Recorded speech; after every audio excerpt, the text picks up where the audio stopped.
എന്നാൽ നമ്മൾ ഇതുവരെ കാണാൻ പോകുന്നത് റിയൽ ലൈഫിൽ ഹീറോ ആയ ജോർജ് സാർ എന്നൊരു പോലീസുകാരനെയാണ്. പാലക്കാട് കൊഴിഞ്ഞാമ്പാറയിൽ കിടപ്പാടം നഷ്ടമാകുമെന്ന പേടിയിൽ പോലീസ് സ്റ്റേഷനിൽ അഭയം തേടിയ ഒരു കുടുംബത്തെ ജപ്തിയിൽ നിന്ന് കരകയറ്റിയിരിക്കുകയാണ് അവിടുത്തെ സബ് ഇൻസ്പെക്ടർ.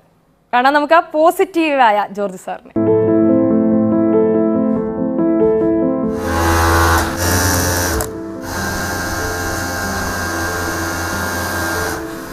ജീവിതം തുന്നിച്ചേർക്കുകയാണ് വിജി. സ്കൂൾ വിദ്യാർത്ഥികളായ 2 പെൺമക്കൾ, ആരോഗ്യ ബുദ്ധിമുട്ടുകളാൽ ജോലി മുടങ്ങിയ ഭർത്താവ്. ആശുപത്രി ചെലവിനാണ് കോഴിപ്പാറ സർവീസ് സഹകരണ ബാങ്കിൽ നിന്ന് 1.5 ലക്ഷം രൂപ ലോൺ എടുത്തത്. മുടക്കം വന്നതോടെ ആകെയുള്ള തുണ്ടുഭൂമിയും കിടപ്പാടവും ജപ്തിയുടെ വക്കിലെത്തി. എന്തു ചെയ്യണമെന്നറിയാതെ വിജി കയറി ചെന്നത് കൊഴിഞ്ഞാമ്പാറ പോലീസ് സ്റ്റേഷനിലേക്ക്. എൻ്റെ അവസ്ഥ കണ്ടിട്ട് സാറ് അപ്പം തന്നെ സ്പോട്ടിൽ കോഴിപ്പാറ ബാങ്കിലേക്ക്, അതുപോലെ തന്നെ സാറിൻ്റെ ഫ്രണ്ടിനെ വിളിച്ച്, മോള് +2 പഠിക്കുന്നത്, ഒരു കുട്ടി 8ാം ക്ലാസ്സിൽ പഠിക്കുന്നത്. അപ്പോൾ അവർ 2 പെൺമക്കൾ. അപ്പം പെട്ടെന്ന് തന്നെ സാറിൻ്റെ വഴിയിൽ സാറ് ചെയ്തു തന്നത് കാര്യങ്ങൾ.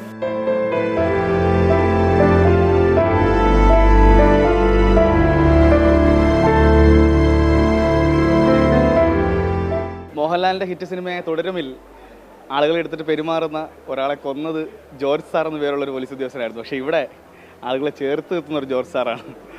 അവരവരുടെ പേഴ്സണലായിട്ടുള്ളൊരു വിഷമം പറഞ്ഞതാണ്. ഇവിടെ ഒരു സഹകരണ ബാങ്കിൽ നിന്ന് ലോൺ എടുത്തിട്ട് അത് അടയ്ക്കാൻ പറ്റാതെ, ഭർത്താവിന് സുഖമില്ലാതായി, അത് അടയ്ക്കാൻ പറ്റാതെ ഇപ്പോൾ ജപ്തി നടപടികളിലേക്ക് എത്തിയെന്നറിഞ്ഞു. അതുകൊണ്ടാണ് അവരെൻ്റെ അടുത്തിരുന്ന് കരഞ്ഞത്. അങ്ങനെ ഞാനെൻ്റെ ഒരു ബന്ധുവായിട്ടുള്ള പുത്തൂരുള്ളൊരു സേവിയർ എന്ന് പറഞ്ഞ എൻ്റെ ഒരു ബന്ധുവിനോടും, പിന്നെ എൻ്റെ ഒരു കൂട്ടുകാരൻ വീടിൻ്റെ അടുത്തുള്ള ജോമോൻ, അയർലൻഡിലാണ് വർക്ക് ചെയ്യുന്നത്, അദ്ദേഹത്തിൻ്റെ കയ്യിൽ നിന്നും അദ്ദേഹത്തിനെയും ഞാനിങ്ങനെ ഈ വിവരം അറിയിച്ചു. അപ്പോൾ അവരെനിക്ക് കുറച്ച് പൈസ ഗൂഗിൾ പേ ചെയ്തു തന്നു. അതോടൊപ്പം തന്നെ കോളേജിൽ എൻ്റെ ഒപ്പം ഉണ്ടായിരുന്ന ഒരു ജയരാജ്, തൃശ്ശൂരുള്ളത്, പിന്നെ ഒറ്റപ്പാലത്തുള്ളൊരു ഹരിവക്കീൽ, ഇവരൊക്കെ പൈസ അയച്ചു തന്നു. അപ്പോൾ ഞാൻ ബാക്കിയുള്ള പൈസ കൂടി കയ്യിൽ വെച്ച് സൊസൈറ്റിയിൽ പോയി അവർക്കൊരു 60,000 രൂപ എനിക്ക് കിട്ടി.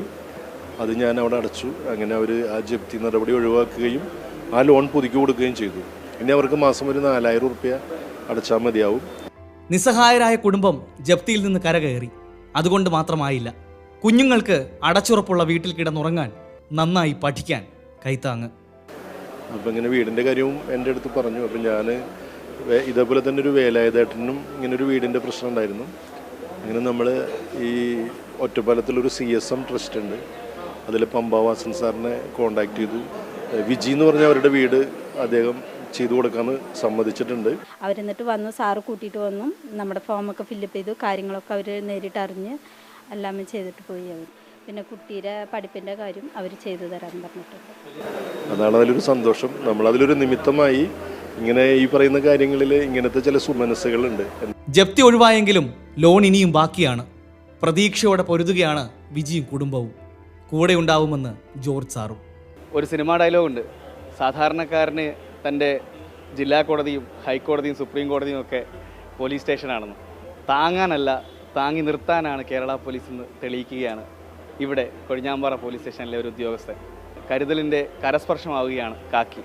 പ്രശാന്ത് കുരിശ്ശേരിക്കൊപ്പം ആദിത്യൻ ഓമനക്കുട്ടൻ, ഏഷ്യാനെറ്റ് ന്യൂസ്, പാലക്കാട്.